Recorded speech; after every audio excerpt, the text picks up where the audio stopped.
Here is your Radio Theater Channel weekly podcast for download. The RTC still has the very best old-time radio on the live streaming. And if it's music you love, tune in to the RTC Music Channel, where this link and many others are on our website at oldtimeradiolisten.com. Now, here's Jim. Hello and welcome to the RTC Weekly Download. I'm your host, Jim Dolan. We'll start off with an episode of Dangerous Assignment. And the pen is mightier than the sword. This is from 1951. In 30 minutes from now, it's Sherlock Holmes and the Camberwell poisoning case from 1943.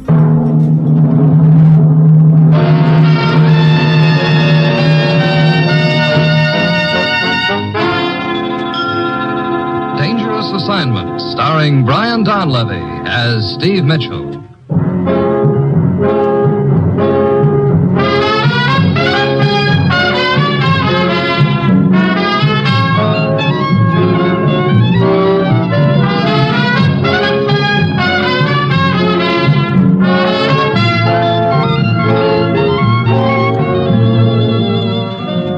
Danger is my assignment. I get sent to a lot of places I can't even pronounce. They all spell the same thing, though, trouble. But when I walk into the commissioner's office, I don't realize that this assignment's going to prove that not only is the pen mightier than the sword, the ink bottle is mightier than the gun.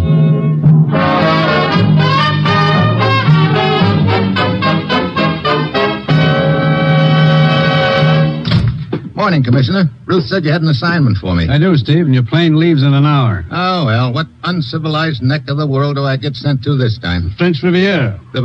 Hey, I must have been living right lately. Hey, tell me, do they still wear those bathing suits over there, Commissioner? I'm afraid you won't have much time to be looking at bathing suits, Steve. You'll be more interested in looking at an elderly man. You want to bet?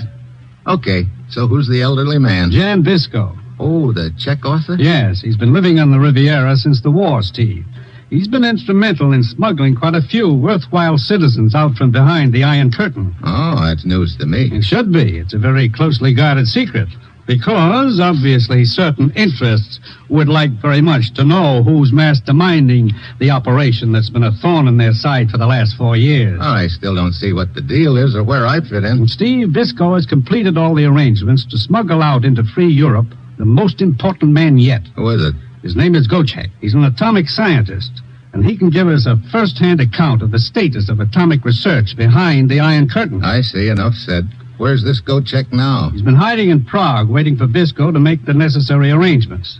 This morning, we've just received word that those arrangements have been completed. Oh?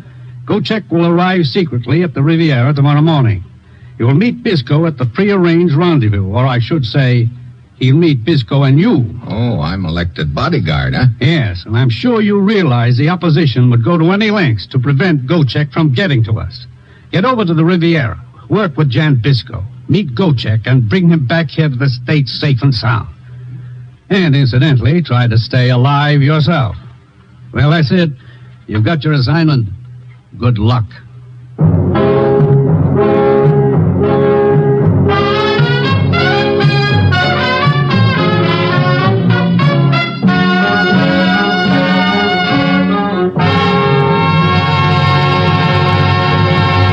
The National Broadcasting Company is presenting Dangerous Assignment, starring Brian Donlevy in the role of Steve Mitchell, colorful, two-fisted government agent.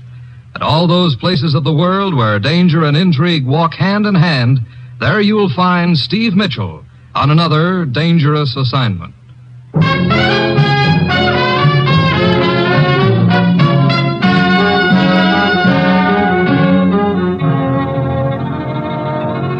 I've got my assignment. Fly to the French Riviera, check with an author named Bisco, then meet a scientist named Gocek who's being smuggled out from behind the Iron Curtain. All of which sounds just dandy, except that I've got an uneasy hunch that the gents who operate that Iron Curtain will be trying their best to drop same on my neck. It's Wednesday night, a little before midnight, when my plane lands, and I put through a telephone call to Bisco's villa.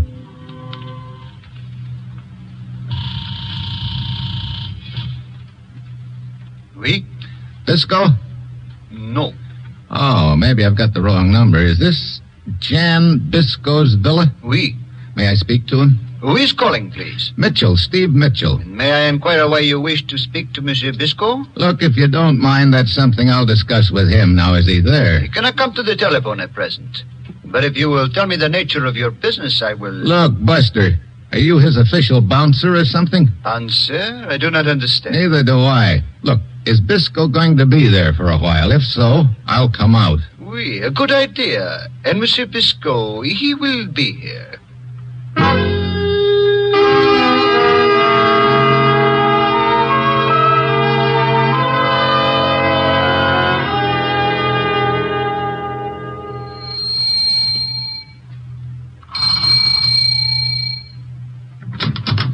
Oui? I'm Mitchell. You're the guy I was talking to over the phone? Oui, please to come in. Okay. Well, did you tell Bisco that I was coming? No. What? Now, look, if you're Bisco's butler, he could do a lot better, believe me. 2 items to correct, monsieur. In the first place, I am not Monsieur Bisco's butler. And in the second place, it was quite impossible to inform him that you were coming out here to his villa. Why was it impossible? Because Monsieur Bisco was in his library. Dead. What? Oui. A long and quite sharp letter opener buried in his back. And now, monsieur? What? That gun in your hand says you're the boy who stabbed him, too, huh? You are quite wrong, monsieur. This gun in my hand says that you are under arrest. Under arrest? Say, what is this? I am Inspector Marchand of the Sûreté. Oh, well, I guess that clears a couple of things up. But it does not clear you up, monsieur. No? Well, maybe these credentials of mine will, Marshal. Credentials? Take a look. So, it would appear we have been at cross purposes. You see, when you telephoned, I thought you might possibly be involved in the killing. So I wished you to come out here in order that I might question you. Yeah. You say the body's still in the library? Oui, this way. What time was the killing? As near as we can place it, around 10 o'clock this evening. 2 hours ago, huh? There is the body, seated behind the desk, as you can see. Yeah. Files and papers scattered all over the library. Mitchell, I am completely puzzled by one element in this case. What's that, Inspector? Motive. Jan Bisco was a universally respected author. Why would anyone wish to kill him? Who was his enemy? I guess he had quite a few of them. You see, Bisco headed an operation which smuggled people out from behind the Iron Curtain, Marshal. Indeed. Ah, that explains it. If there are political implications in the killing... A very important scientist named Gocek is in the process of being smuggled out right now. He's due to arrive tomorrow morning, and Bisco was to meet him. Where? I don't know, but I'm afraid Bisco's killer does. Mitchell, do you mean that this refugee scientist Gocek is walking blindly into a death trap? That's about the size of it, I guess. That means we've got to find out who killed Bisco, then trail him or her to the meeting with Gocek and just hope we get there in time. Large order. Yeah, we've only got about 6 hours. Where do you wish to start? With Monsieur Bisco's secretary, perhaps? Secretary? Oui. A Mademoiselle Helen Nolska, a Polish girl. She lives here. It was she who reported the murder by telephone. I see. Yeah, I'd like to talk to her. Where is she? In the next room. I will call her. Mademoiselle Nolska, would you step in here a moment? All right. This is Monsieur Steve Mitchell, a government agent from the United States. How do you do, Mr. Mitchell? Miss Nolska? Monsieur Mitchell wishes to ask you some questions in connection with the murder of Monsieur Bisco.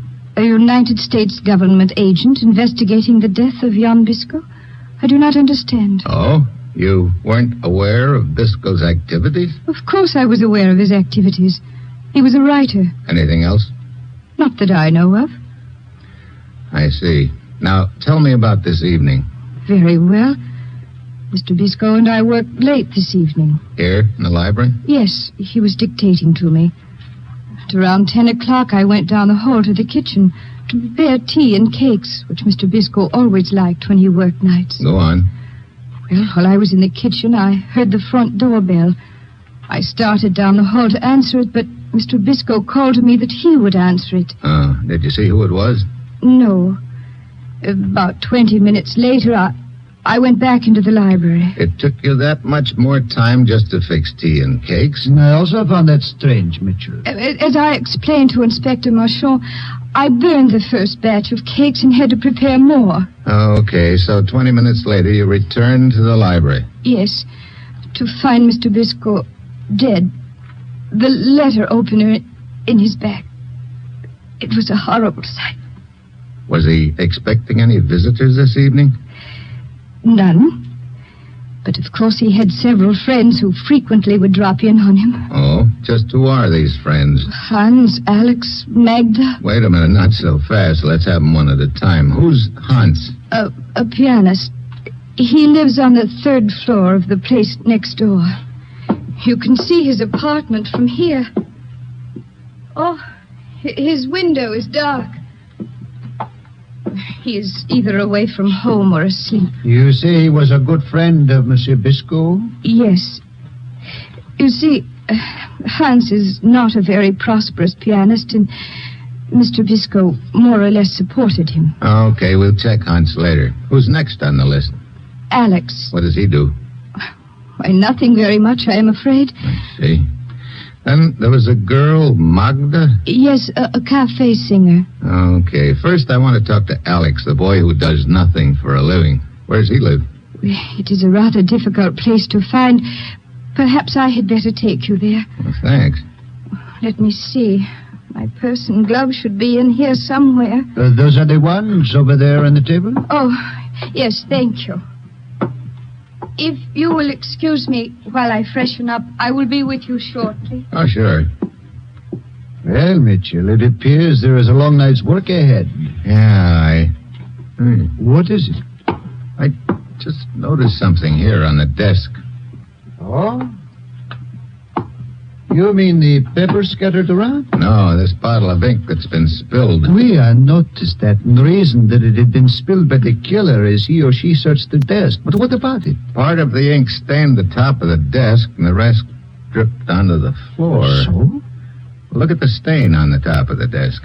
A slight smear in the middle. Yeah, killer could have got some of that ink on his or her hands. It is possible, And observe, Mitchell, this ink is the so-called indelible kind. Which means it won't wash off easily. So that we will know the killer when we find him. Yeah, but first we've got to find him. I am ready now, Mr. Mitchell. Okay, Helen. Did you check that pianist window again? Hans? Yes, but it is still dark. Okay, let's try this boy Alex then. I'm always real interested to meet people who do nothing for a living. Just jealous, I guess.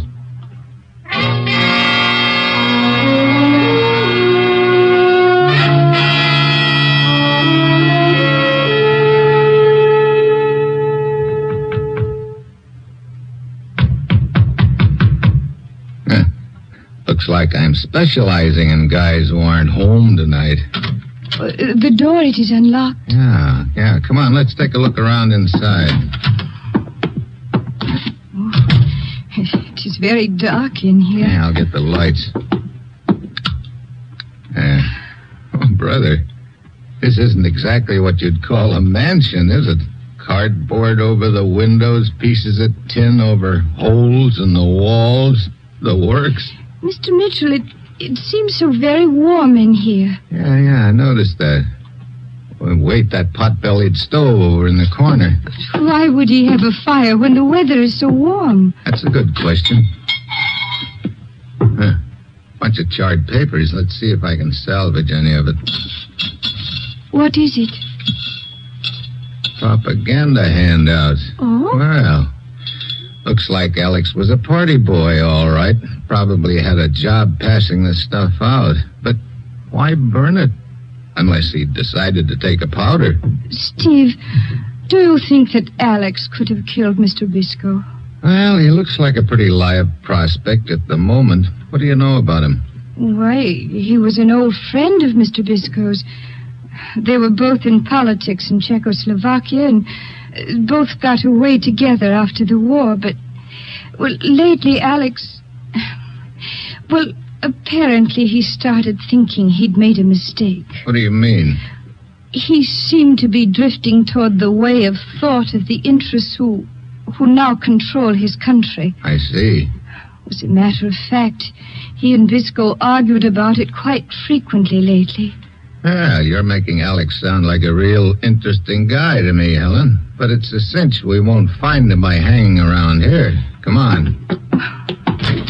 Where shall we look for him? I thought you might have some ideas about... Hey, What is it? get down. What? Down. Gotta get those lights off.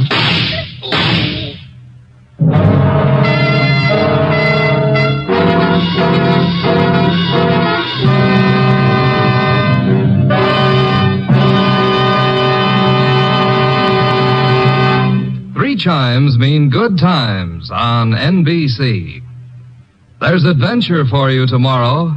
Adventure in the modern-day Wild West, as Joel McCrea stars in another exciting story of the Texas Rangers.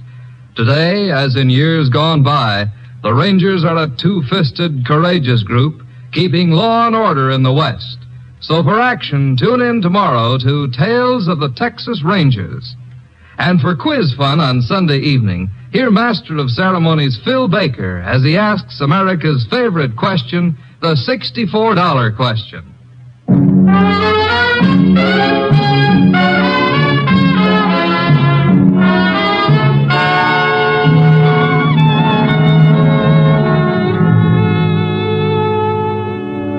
And now back to Dangerous Assignment, starring Brian Donlevy as Steve Mitchell.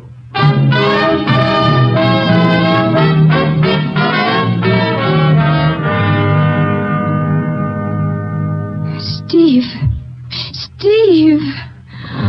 Oh, thank heavens. Steve. My head. Oh, I am trying to stop the bleeding with my handkerchief.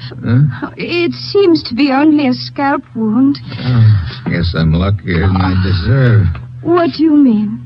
Silhouetting us against that open doorway with the light behind us. That was real smart of me. Did you hear or see anything after I hit the pavement? No, I was afraid to move, Steve. I did hear someone running away, but that is all. Could have been Alex.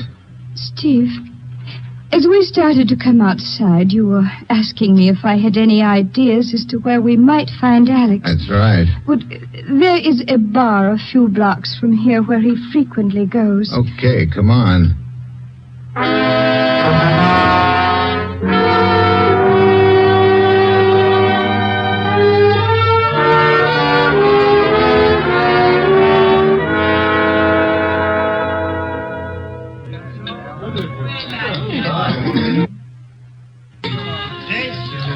You see him anywhere? No. No, he does not seem to be here. Okay, let's go. Oh, wait. What is it? Over there. There at the corner table. You mean that guy with his head in his arms? Yes. That looks like Alex. The looks of that empty bottle in front of him. He's had it. Alex. Leave me alone. Come on, snap out of it, Alex. I don't know you. I know Helen, but I don't know you. No? You sure we didn't meet a few minutes ago outside your place? I don't know what you talk about. Steve, the condition he's in, he's obviously been here most of the evening. Maybe. Look, Alex. You keep talking when all I want is for you to let me alone to grieve for my friend who's dead. Biscoe? And to think that I was in sympathy with them. Them? The ones who killed him. Huh? You know who did it? They did it. Who's they? When I hear about Biscoe, I go home. I burn all their stinking propaganda. Look, you keep saying they and them. Let's be a little more specific. What difference does it make which one of them? It makes a big difference to me. Who was it? I don't know. Oh, fine. They're all alike. All of them. All alike. Poor Alex. It's obvious he doesn't know anything about it, Steve. Either that or he's putting on a pretty good act. Well, shall we go now? Just a minute. I want to look at his hands. Hands? Okay, let's go. I did not see anything on his hands. Neither did I. What were you looking for? Ink. Ink? I'm afraid I do not understand. It's possible there's an indelible ink stain on the killer's hand. I see.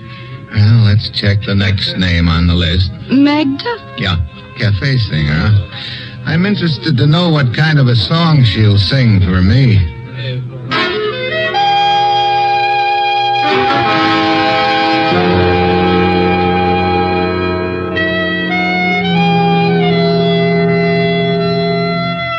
So we head for the cafe where Magda works. She's just finished the number when we arrive, and one look at her and I can see the reason for the ovation.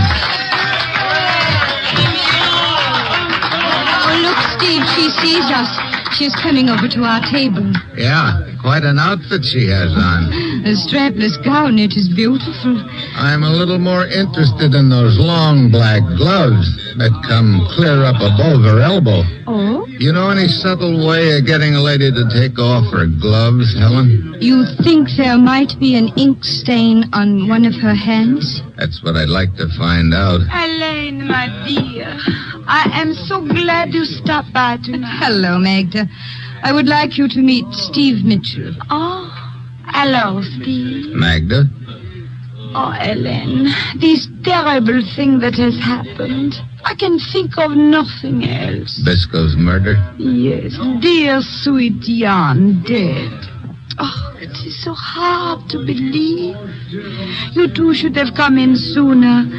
My last song, I sang it in his memory.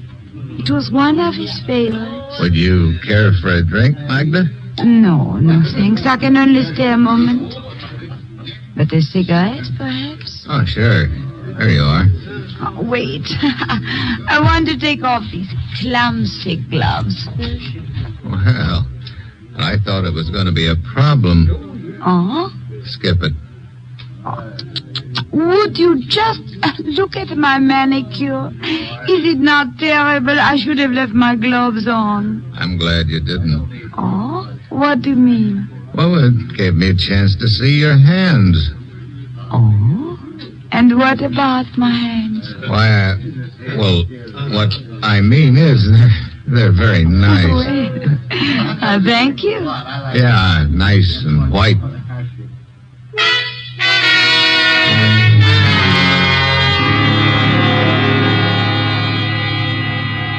No, there aren't any ink stains on either of Magda's hands. Pretty soon she has to do another number, so Helen and I leave. Near the door, Helen spots a guy she says she knows. She stops to talk to him and then joins me a couple of minutes later outside. I am sorry to keep you waiting, Steve. That's okay. That man I was talking to, he is an old friend I have not seen for some time. Okay, Helen. Let's see. I've still got one name on my list. Hans, the pianist who lives on the third floor next door to Bisco's place. Yes, perhaps he is home by now. You may find Hans a little eccentric. Oh, the flowing tie and hair type, huh? Yes. Well, let's go talk to him, see if we can find out if one of his eccentricities, by any chance, is murder.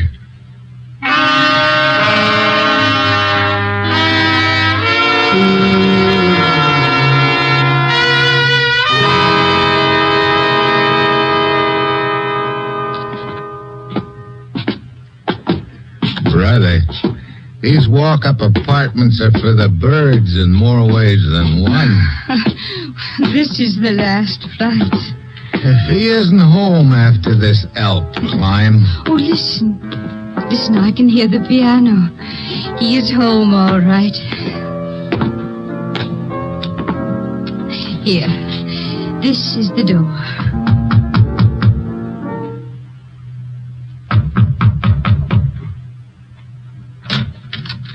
Helen, my dear, what a delightful surprise. Hello, Hans. Oh, come on, come in. Welcome to my humble quarters. This is Steve Mitchell, Hans. Aye. Oh, I'm honored to meet any friend of Helen's, sir.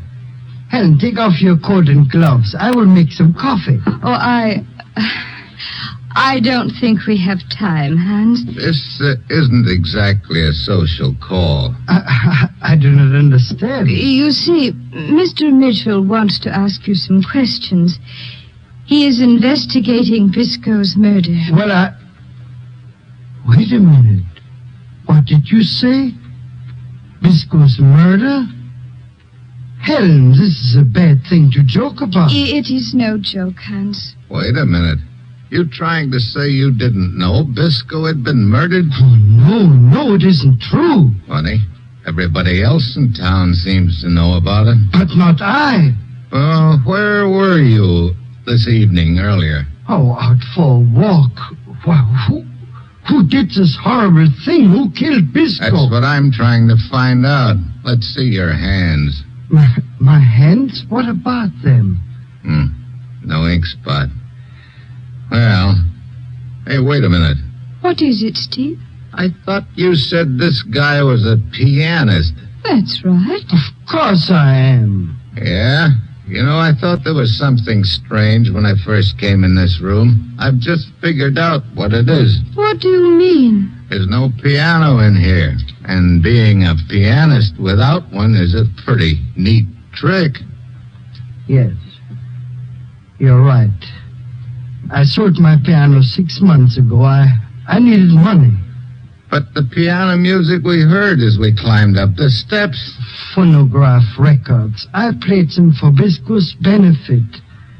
I'm ashamed to say I have been fooling him for 6 months with these records. Why? Oh, he loved the sound of the music. He could hear it from his window, and I knew he was too old ever to climb the stairs and discover my trick. You see, he was like a father to me. He helped support me, and I suppose it was pride that made me do this, to keep him from finding out that I was a failure. I see. Helen, this thing about Biscoe being like a father to Hans. That is true, Steve. Biscoe was very fond of Hans. Okay, I guess we might as well go. I'm thankful for one thing, Helen. What is that, Hans? Biscoe never knew he was being fooled. Oh, well, that reminds me. If you will stop by in the morning, Hans, I have a present for you from Biscoe. A present? Yes. Some new phonograph records he bought for you. He said he was tired of hearing the same ones day after day. The same. Oh, he knew. Yes, Hans, he knew. All the time he knew. Come, Steve.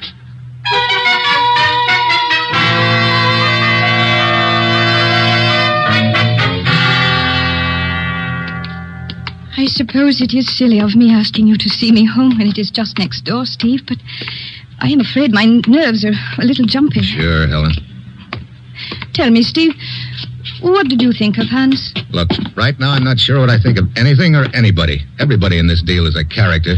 A drunk in a bar, a cafe singer, a pianist without a piano. Everybody tells me how much they thought of Jan Biscoe, and yet somebody killed him. I know, it is very puzzling.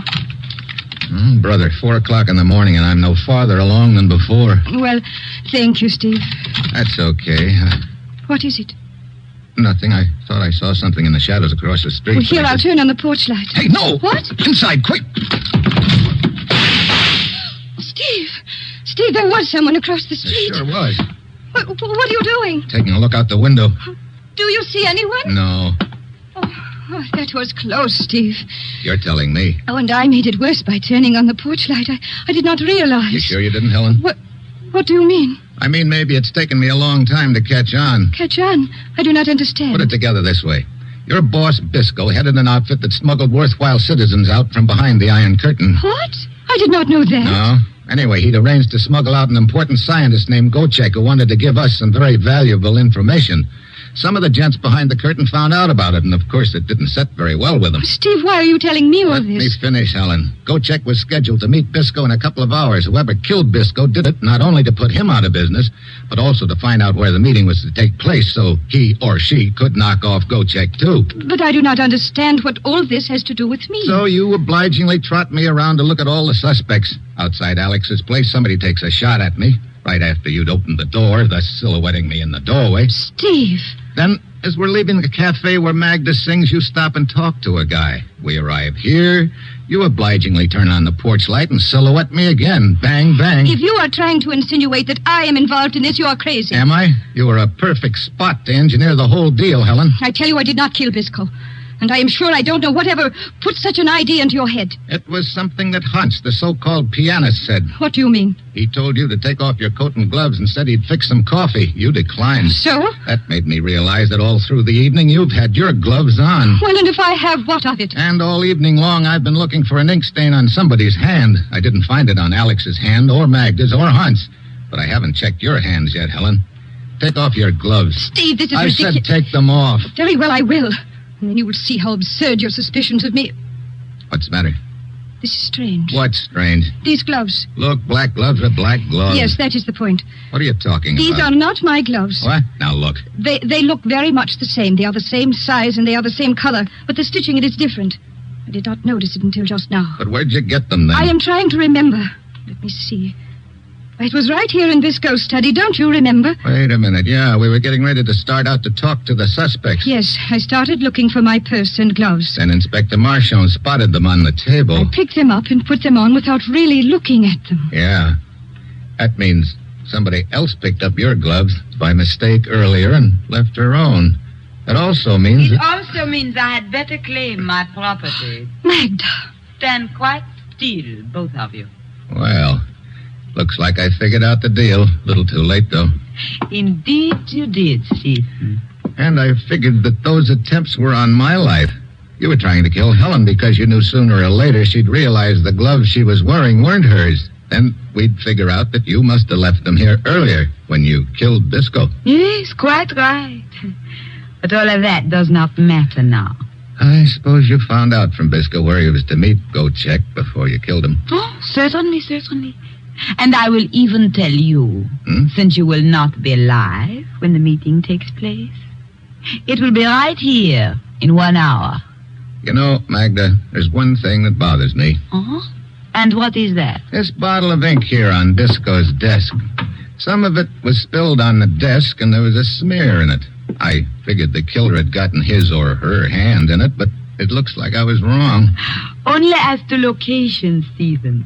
When I took off my gloves in the cafe, you were quite busy looking at my hands. If you had looked at my elbow, you would have seen the stain. So that's why you're wearing the arm-length gloves. Exactly. Of course, they do look effective with my strapless gown, don't you think? Oh, sure. I always say if I've got to be shot, I'd much rather have a girl in a white gown with black gloves do it than anyone else. I admire your sense of humor, Stephen. And now... Sure be a pity if anything happened to that gown, wouldn't it? What? Like this bottle of ink. A little too late, Mike. I'll take that gun. Oh, Steve. Thank heaven. Thanks for reacting like a woman, Magda. If I'd thrown that ink at your face, you probably wouldn't have batted an eye. But it really threw you off balance when you saw the stuff flying towards that nice white gown. So now we can meet Gochek instead of Magda. Yeah, I'm sure he'll like our kind of a reception much better than hers. Oh, that ink. That ink. If it hadn't been for that, you'd probably be still on top. Yep, it was the ink that tripped you up, coming and going. I guess you might say it sort of put a blot on your record.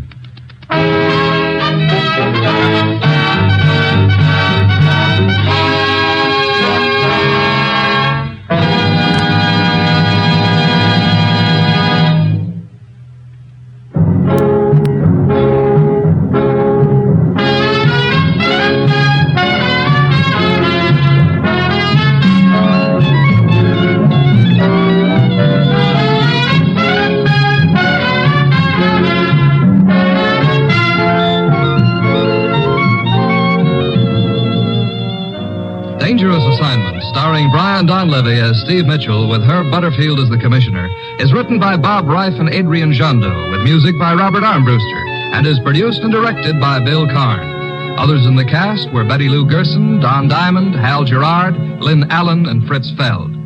Be with us again next week at this same time when Brian Donlevy, starring in the role of Steve Mitchell, will embark on another dangerous assignment.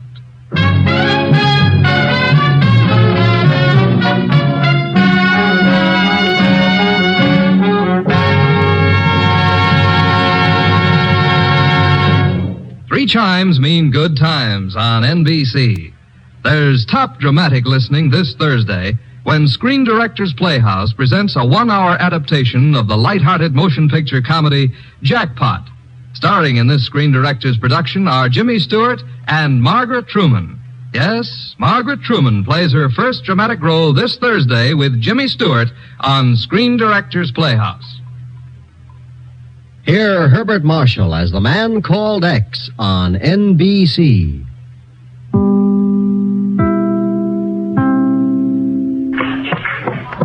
Look what I've got. A box of the new 1948 Super Suds. Lady, are you going to be happy? No other soap in the world can wash clothes whiter or get out more dirt than the new Extra Sudsy 1948 Super Suds. Tell me more. The new 1948 Super Suds gives extra suds. The suds do the work. You need no bleach. All you need is the new 1948 Super Suds with extra suds for extra whiteness. Colgate Palmolive Pete brings you the sudsiest Super Suds of all time. Just one box of this new 1948 Super Suds can fill a trolley car to overflowing with suds. Buy a box at your grocer's and carry home a carload of suds. Super Suds now gives more suds, extra suds for whiter does. No other soap can wash clothes whiter, get out more dirt, or wash them brighter.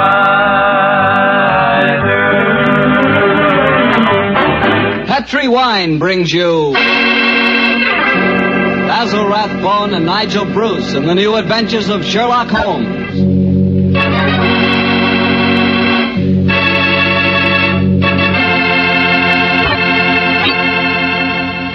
The Petri family, the family that took time to bring you good wine, invite you to listen to Dr. Watson tell us another exciting adventure he shared with his good friend, that master detective, Sherlock Holmes.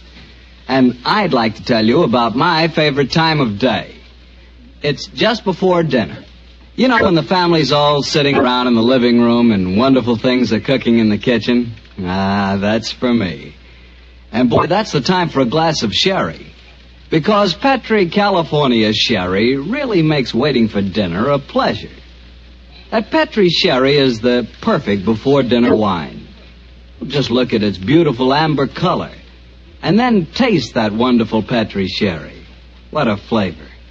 Petri sherry has a rich, nutty flavor that's right from the heart of sun-ripened grapes. And if you like your sherry dry, you know, not sweet, you'll want to get Petri Pale Dry Sherry. Or better yet, taste them both. Don't buy one, buy two. Those letters P-E-T-R-I on the label are the personal assurance of the Petri family that Petri Sherry is truly good wine.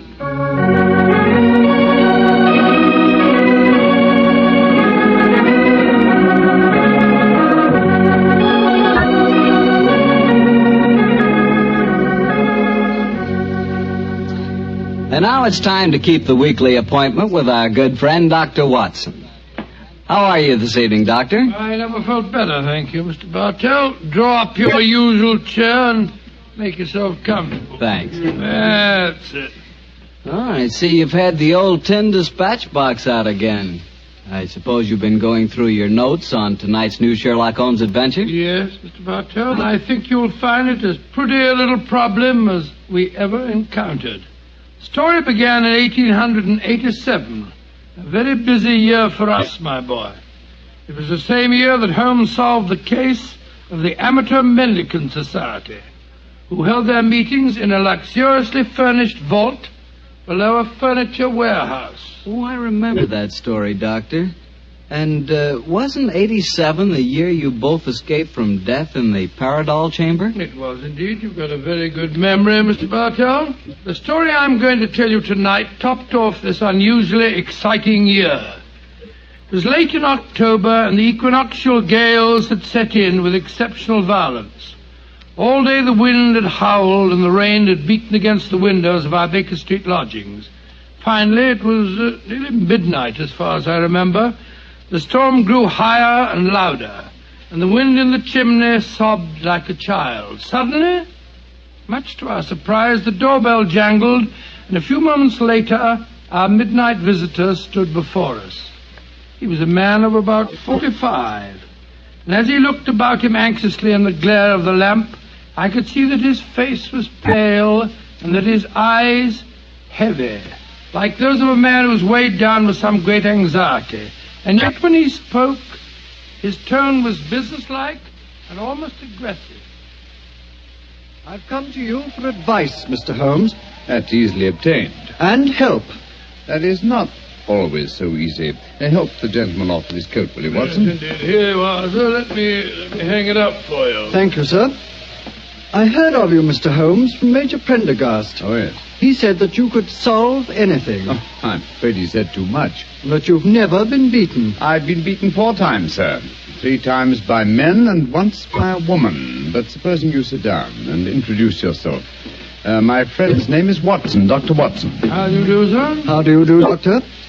My name is Lovelace, Edmund Lovelace. And what brings you to me at this hour of the night, Mr. Lovelace? I'm in terrible trouble, Mr. Holmes. You don't know anything about me, but if you'll accept my case, you can save 4 lives. I wouldn't say that I know nothing about you, sir, though it's true that I know little beyond the somewhat obvious fact that, well, you're single, that you keep a dog, but not a manservant, and that you are much preoccupied with your business, which I take to be some form of insurance. Oh, come. Oh, steady. Now, what is this? Well, magic? I'll wager that my friend's right, though. Isn't he, Mr. Lovelace? Perfectly. But I'll be hanged if I can see how he knows it. It's a practical application of logic, sir. The briefcase that you carry might at first indicate a barrister or some other professional man, but your brusque, business-like manner counteracts that suggestion. An insurance broker who must visit clients at odd hours is the likeliest man to combine that manner with a briefcase at midnight. But the wife and the manservant, and the fact that I'm preoccupied with my business. Your cufflinks don't match, sir. Each is from a different pair. That would suggest preoccupation, and it's a mistake that neither a wife nor a manservant would have allowed to pass. Yes, but how about the dog? Oh, surely that's obvious, Watson. Well, I can't see it. I shall let you ponder on that matter while Mr. Lovelace tells us his problem. Mr. Holmes, are you as interested in preventing a murder as in solving one? Well, naturally I am, Mr. Lovelace. Even more so. But, please tell me your story. I live with 4 cousins of mine in an old house in Camberwell. My grandfather left the house and a sizable fortune to the 5 of us on condition that we lived together and maintained the family unity. It probably won't surprise you to know that we've grown to get pretty much on each other's nerves. Well, what happens if one of you dies, Mr. Lovelace? His share is divided among the others, Doctor. Oh, yes.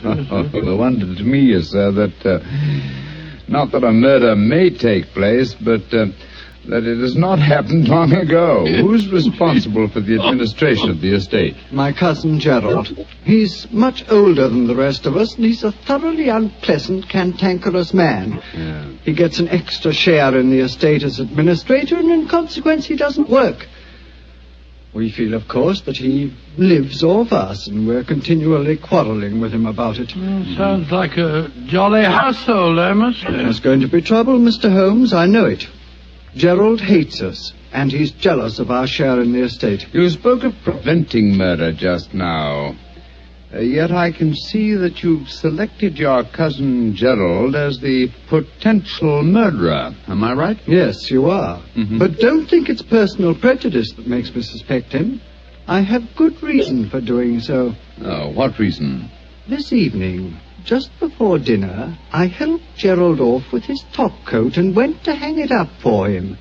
As I did so, I heard a strange metallic clink in one of his pockets.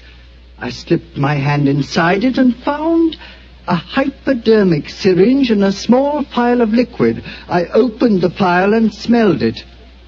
Gentlemen, it reeked of bitter almonds. Bitter cyanide, eh? Now, what did you do?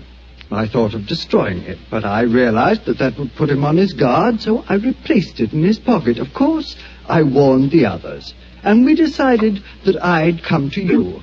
I had to see a most important client tonight, or I'd have been here earlier. Yes, it seems odd that you didn't come directly to Mr. Holmes as soon as you'd made the discovery, Mr. Lovelace. After all, if a potential murderer's walking about with a pocket full of cyanide, I should have thought that itself was more important than business. Well, yes, I suppose it might seem so to you, Doctor. Now, that's a most interesting stick you carry, sir. May I examine it?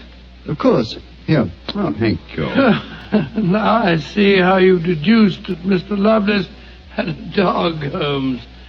There are the marks of the dog's teeth on the stick. Yes, my dear Watson, but these marks under scrutiny give us even more specific information. He's a large dog. You've had him for some years, Mr. Lovelace, and he's now old and feeble. Well, you're perfectly right, but I'll be hanged if I can see how you can tell that from looking at a walking stick. This stick is covered with teeth marks, therefore it has been carried many times by the dog. Now it's a heavy stick, so only a large dog could have carried it. And the teeth marks also indicate a large jaw. The older marks are deep sunk. Look here. The fresh ones, where the wood is not yet darkened, are shallow. Yes, it's obvious that the jaws are losing their strength. That's very clever of you, Mr. Holmes, but I don't see what it has to do with the case in hand. Oh, neither do I, Holmes, I must confess. No, surely it tells us that your story, Mr. Lovelace, may bear a less terrifying implication than you think. On the other hand, its implication may be even more terrifying. Oh, it's late at night. I feel that any further delay in this matter would be extremely dangerous. I suggest that we get a cab and come to your house in Camberwell at once.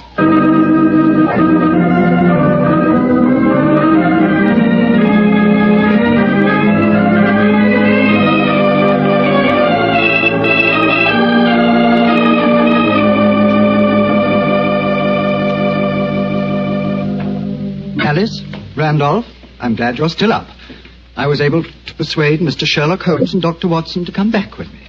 Gentlemen, this is my cousin, Alice Harley. How do you do? How do you do, Miss Harley? How do you do? And my cousin, Randolph Lovelace. How do you do? How do you do, sir? How do you do, Mr. Lovelace? I've told him about the whole business, Randolph, so we can all speak perfectly freely. Let's begin by sitting down, shall we? Randolph and I had just finished a little cold supper. We've been to the theater tonight. Well, Mr. Holmes, I suppose Edmund told you about finding the hypodermic syringe and the cyanide in Gerald's coat pocket. Yes, indeed. May I ask where your cousin Gerald Lovelace is now? We left the house at 7, but I imagine Gerald went upstairs at 8, as usual. Didn't he, Edmund? On the stroke of 8, Alice. He's very fixed in his habits, Mr. Holmes. He goes up to his room every night at 8.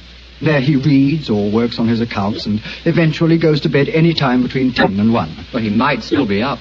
I should like to speak to him a little later. In the meanwhile, may I ask you two young people, tell me quite honestly your feelings about your cousin Gerald? And you might as well be frank. I've kept nothing back. All right. Randolph and I hate him. First of all, we're sure he's jealous of our shares in the estate, and then we... Alice and I want to get married, Mr. Holmes, and Gerald won't hear of it. But you're your cousins, aren't you? Only second cousins, Dr. Watson. Gerald is dreadfully conventional. He's threatened us that if we do get married, he'll go to court and try to have our shares in the estate annulled. And from the way the will is worded, I wouldn't be surprised if he could do it. So you can see why we have no great love for him, why we're afraid of him. Well, he sounds an extremely unpleasant person to me. You mentioned there were 5 cousins in the house. 3 of you are here. Mr. Gerald Lovelace is upstairs. Who and where is the 5th cousin? The 5th cousin is my brother, Gilly. He's something of a tragedy, I'm afraid. You see, Gilly's 20, but he never developed mentally beyond the age of 8. He had a bad fall in the hunting field when he was a kid. He's been like this ever since. Oh, I'm sorry to hear that, sir. But he's the dearest, most gentle boy you've ever met. And, incidentally, the one person in this house who doesn't hate Gerald. The poor fellow doesn't understand the conditions of the will, I suppose. No. But if he did, I don't think it'd make any difference. I swear that Gilly loves every living thing, especially Gladstone. Gladstone is the name of his dog. His dog? Yes. The dog may be the key to this whole matter. The dog? What makes you say that, Holmes? When a man brings a quick and painless poison home to a household containing an old and feeble dog, it's more than possible that he has obtained that poison quite legitimately to give the dog a merciful death. To kill Gladstone? Oh, no! After all, Alice, dear, he is old. And almost blind But, now. Mr. Holmes, if you think Gerald brought home the poison to put Gladstone out of the way, well, and I admit it sounds perfectly logical, what made you decide to come here tonight? Because I dare not even guess what you may have done by intruding the thought of murder in this situation. Where is your brother Gilly? In his room upstairs, asleep. I wonder if we might go up to him. I should like to talk to him, if you don't mind, and after that I want a few words with your cousin, Gerald Lovelace.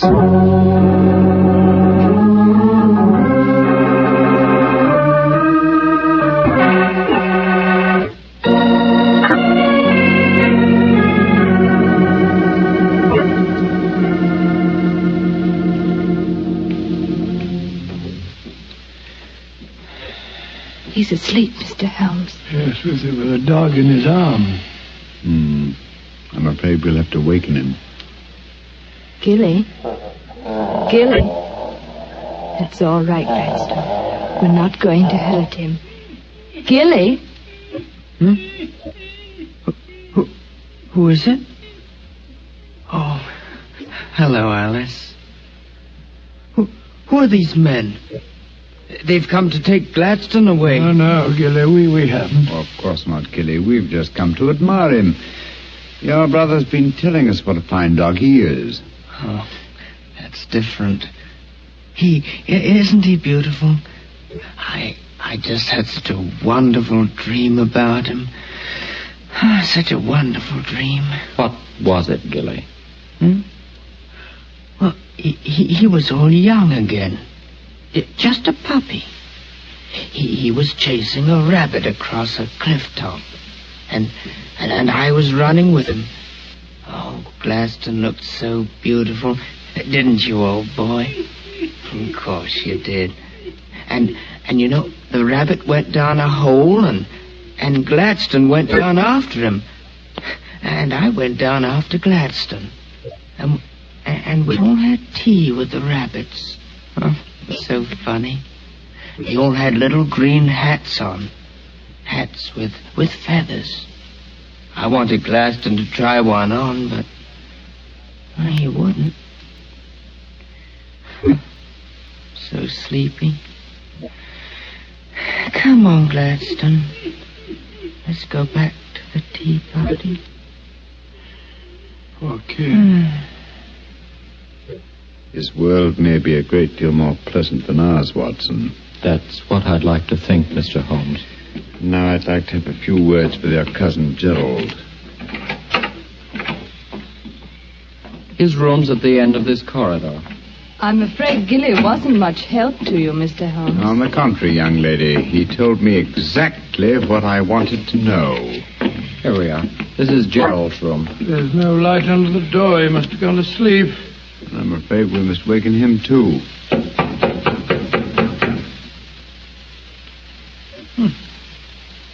Must be a heavy sleeper. But he isn't. He's a remarkably light one. Come on, let's go in. Strike a match, will you, old fellow? Sure. The gas mantle's at the head of his bed, Dr. Watson. Yeah. Well, he's lying on the outside of his bed. He must be... There's blood on the pillow. Great Scott Holmes, the back of his skull smashed in. He's been murdered. Oh, no! Horrible! Yes, Watson, but not by the blows on his head. Look here on the table by his bed. A hypodermic syringe and a broken file. Yes, a broken file. Reeking of bitter almonds. Poor devil. Well, I won't pretend I like him. But what a ghastly way to die. All they that take the sword shall perish with the sword. So the scriptures say, Mr. Lovelace. The very suspicion of the killing has brought murder to pass. Well, it's too late to prevent it. Our job now is to find the killer and see that he's brought to justice.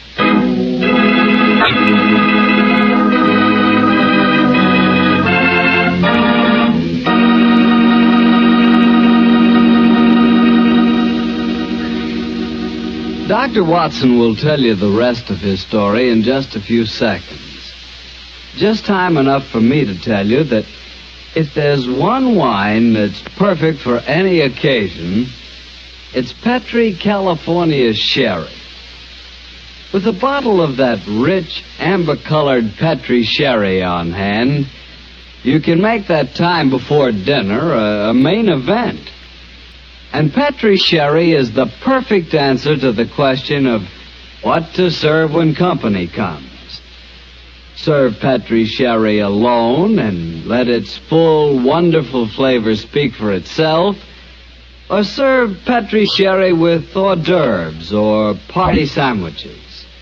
And remember, you can serve Petri Sherry proudly, because Petri is the proudest name in the history of American wine. Well, Dr. Watson, so you found Gerald Lovelace dead in one of the bedrooms of the house in Camberwell. What did you do? Send for the police? Not at once, Mr. Bartell. Sherlock Holmes persuaded the remainder of the household to give him the opportunity of examining the scene of the crime carefully before the police were sent for. And so, a few minutes before 1 o'clock that October night, Holmes and I stood alone in the room of death. Turn the gas a little higher, will you, old chap? Sure. You know, Holmes, I think you should have sent for the police right away. In a case like this, Watson, I prefer to be my own police. When I have spun the web, they may take the flies, but not before. What are the results of your medical examination, old chap? Well, it's exactly as you reconstructed it, Holmes. He was first beaten on the head with that poker lying on the floor. Then he had the full phial of cyanide injected into his left wrist. Can you estimate the time of death at all accurately? No, this room's confoundedly hot. He might have died any time from 1 to 5 hours ago. Yes. It's now 1 o'clock, and we know that he was alive at 8. Mr. Edmund Lovelace saw him leave for his room at that hour. Yes, if he was telling the truth. One thing we do know for a fact is that this man was murdered at the exact moment he was going to bed. He's wearing his nightgown and nightcap, but his bed has not been slept in. Well, isn't it possible that the murderer might have killed him shortly after 8 and then dressed him in his night clothes to confuse us? No, my dear chap. You will notice that the hypodermic needle passed through the sleeve of his nightshirt here. Also, the nightcap is crushed and bloodstained from the blows of the poker. No, Gerald Lovelace had prepared for bed. Yes. Look at the glass of water on the night table and the prayer book and the watch. Yes. Signs of a prosperous and meticulous man. Mm-hmm.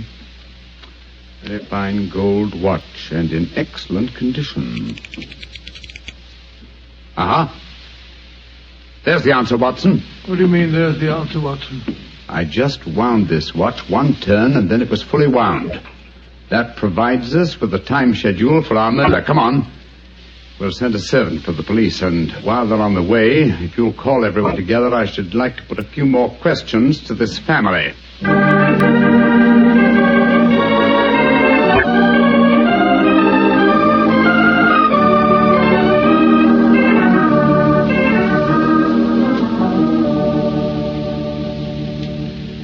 Before the police arrive, I should like to hear your statements again very carefully, if you don't mind.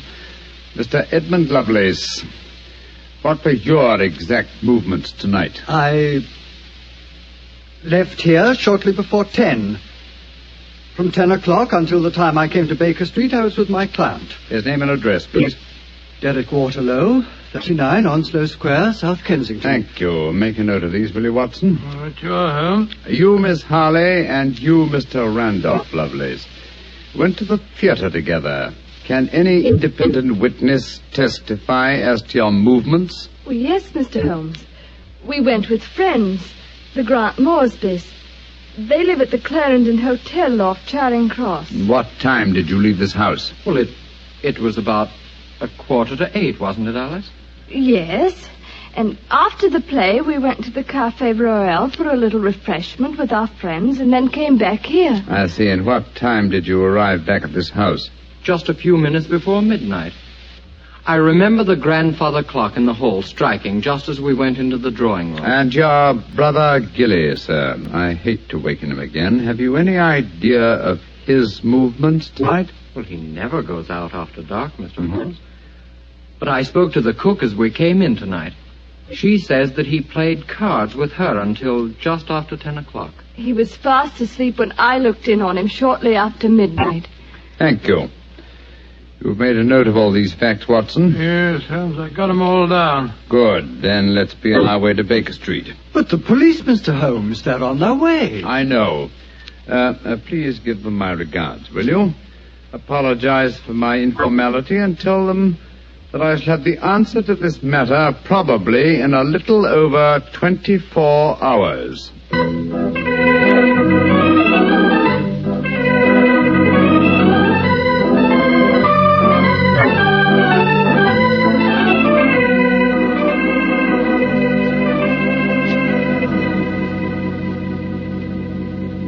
Holmes, here it is well after midnight. You haven't done a thing on the Camberwell case. No, but you have, old chap. You've checked on all the time alibis and found them valid. I'm much obliged to you. Yes, Inspector Lestrade was here tonight, you know, and he made some pretty caustic remarks, I can tell you. Oh, didn't you inform him that I'll have the answer to the problem before many hours have passed? Yes, I did, but you know, Lestrade, he wanted action. You shall have it. Is the watch still running? Yes, there's another thing. What'll Lestrade say when he finds that you took the dead man's watch? I've no idea. Oh, why did you take it anyway? You sound sleepy, old chap. Yes, I am confoundedly sleepy. Well, why don't you go to bed? Oh, what are you going to do? Continue my vigil with my pipe and the watch of a dead man.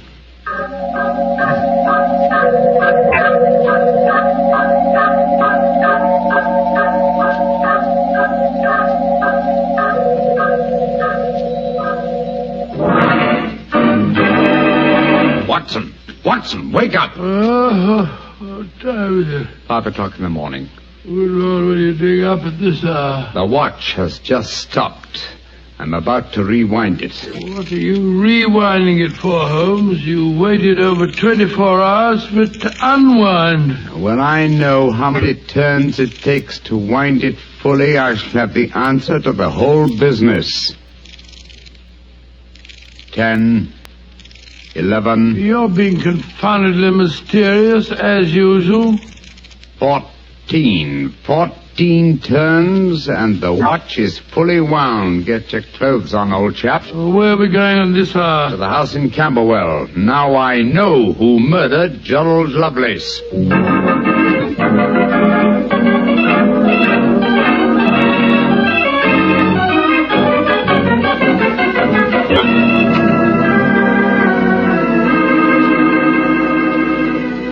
Edmund Lovelace, I'm glad you let us in. Please take us up to your young cousin's room at once. Gilly? What do you want with him? I'll explain in a moment. Please take us up to him. Oh, of course, but what brings you here at this hour of the morning? Mr. Holmes knows who murdered your cousin. Well, I'm glad to hear it. It's more than the police seem to know. They were here half the night cross-examining us. Here we are. I don't think we'll bother to knock.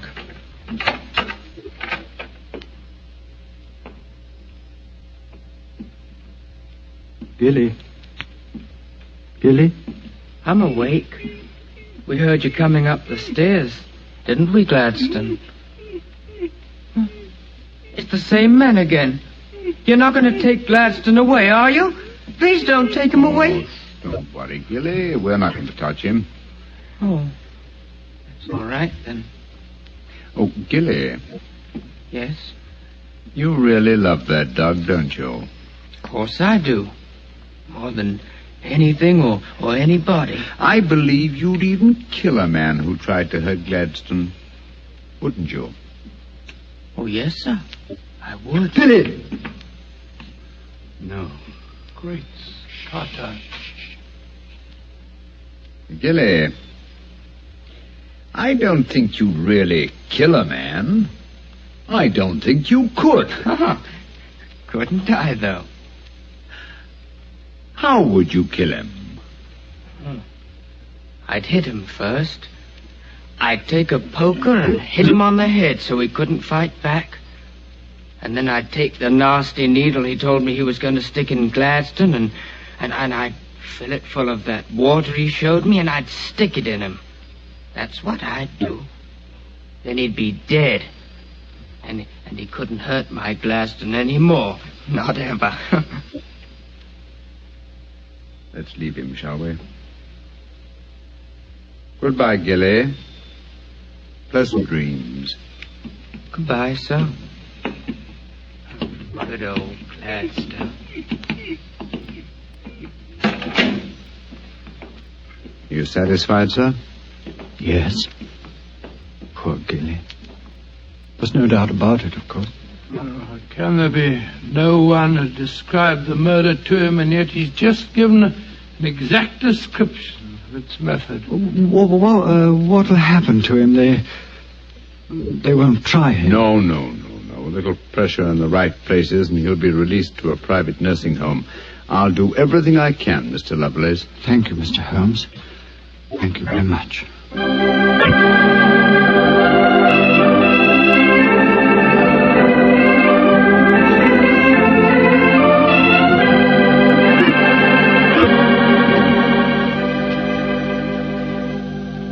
Well, Holmes, now that we're back in Baker Street and the whole depressing case is finished with, perhaps you'll tell me how you knew that Gilly had committed the murder. Well, consider the time schedules, old fellow. You checked the alibis of the other cousins and found them satisfactory. That meant that Alice Harley and Randolph Lovelace could have committed the crime only at midnight. Edmund only before 10. Gilly only around 11. You said that the time of death could have been at any of those hours. Yes, I did. So how did you pin it down to 11? The watch gave me the specific answer. When I picked it up, I unthinkingly wound it. Made one turn and was then fully wound. Now, when does a methodical, precise man like Gerald Lovelace wind his watch? Just as he's going to bed. Exactly, old fellow. So that it was obvious that he was killed precisely one watch stem turn before I wound his watch. Now I'm beginning to see daylight, Holmes. So you let the watch run down? That's what I did. It took 28 hours. From 1 o'clock the night before last until 5 this morning. Now, how many turns did it take to rewind it? 14, was it? That's right. Therefore, one turn of the watch stem equaled 2 hours, proving that Gerald Lovelace had been murdered 2 hours before 1 o'clock at 11 p.m. When Gilly was the only one who could have done it. You know, Holmes, I still find it hard to believe that boy was capable of such a ghastly crime. He seemed so gentle. Oh, he is. Except when his beloved dog's life was at stake, probably out of some mistaken notion of kindness. Gerald Lovelace warned the boy of his intentions regarding the dog. It's a sad business, Watson, a sad business. I hate to think of that boy spending the rest of his life in a mental home. I have one prayer for his future. What's that, Holmes? The dog Gladstone can't live very long. I pray that Gilly does not long outlive him.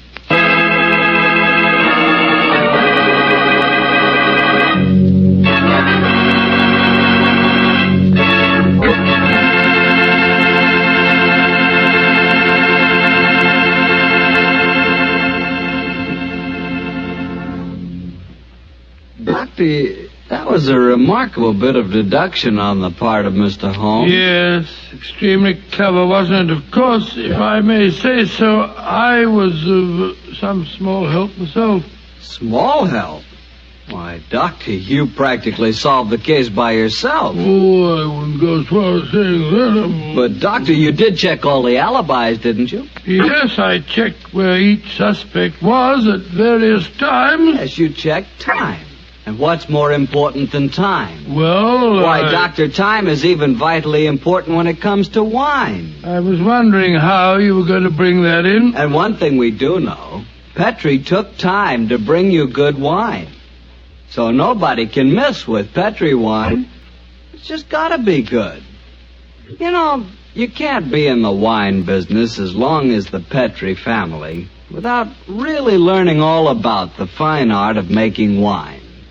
And don't forget, the Petrie family has been making fine wine since way back in the 1800s. So, naturally, they've been able to hand on down from father to son, the result of generations of experience at turning luscious, sun-ripened grapes into fragrant, delicious wine.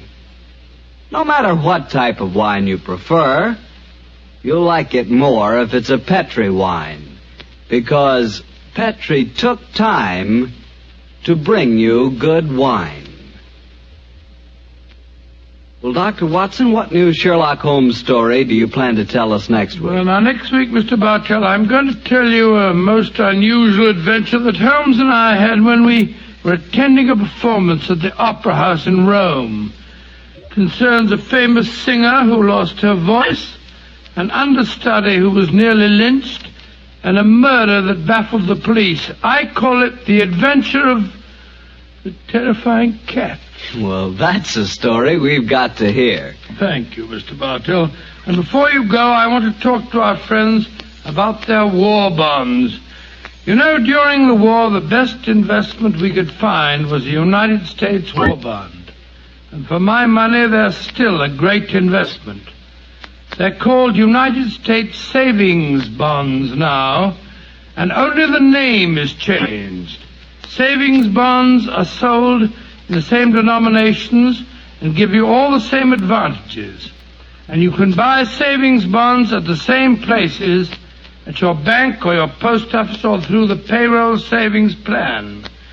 So invest all you can in United States savings bonds, because you cannot find a better or a safer investment.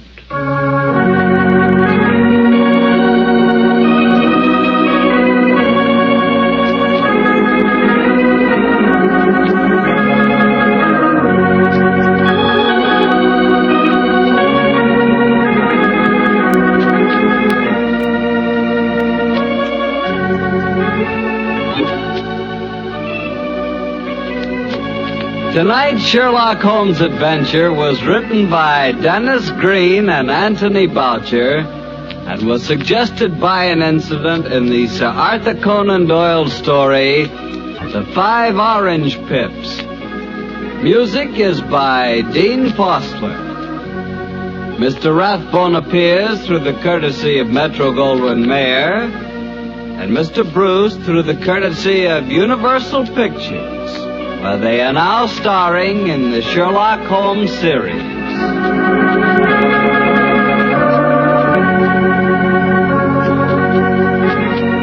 The Petri Wine Company of San Francisco, California, invites you to tune in again next week, same time, same station. Sherlock Holmes comes to you from our Hollywood studios.